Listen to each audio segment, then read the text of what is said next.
2025년 부동산 시장이 다시 흔들리고 있습니다. 대출 규제가 강화되면서 서울의 집값 흐름이 바뀌고 규제를 피한 지역으로 수요가 몰리고 있는데요. 오늘은 이 변화가 왜 생겼는지, 그리고 실수요자와 투자자는 어떻게 대응해야 하는지 아주 쉽게 정리해드릴게요. 1. 최근 시장 전체 흐름. 먼저 시장 분위기부터 볼게요. 정부의 부동산 대책 이후 서울 아파트 상승폭은 계속 둔화되고 거래량도 확연히 줄었죠. 대출이 막히니까 고가 아파트 중심 시장이 바로 반응한 겁니다. 왜 이렇게 됐을까? 핵심 규제 3가지.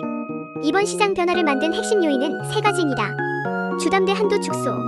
특히 시가 25억 원 초과 주택 대출이 2억 원까지로 제한되면서 현금 여력이 없는 수요자들은 사실상 접근이 어려워졌어요. LTV DSR 규제 강화.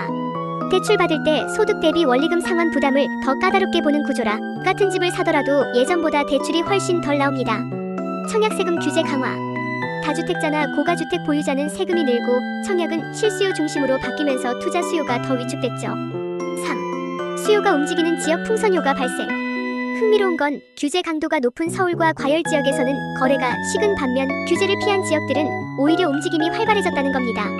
대표적으로 김포, 일부 경기 남부 신도시 등이 최근 주목받고 있어요. 투자 수요도 실수요도 자연스럽게 이런 지역 쪽으로 이동하는 모양새죠. 4. 실수요자 투자자가 꼭 알아야 할 대응 전략. 실수요자, 내 집 마련을 생각 중이라면 첫째, 대출 가능 금액을 가장 먼저 체크하고 둘째, 규제 여부에 따라 자금 계획을 다르게 잡아야 합니다. 집값보다 대출 제한이 먼저 거래를 결정하는 시대가 됐어요. 투자자, 투자 관점에서는 지역 격차가 더 커질 수 있어요. 규제가 강한 지역은 조정이 길어질 수 있고 반대로 공급이 부족하면서 규제가 덜한 곳은 수요가 더 몰릴 수 있습니다. 물론 금리 세금 정책 리스크는 꼭 고려해야 하고요. 5. 사례로 보는 흐름.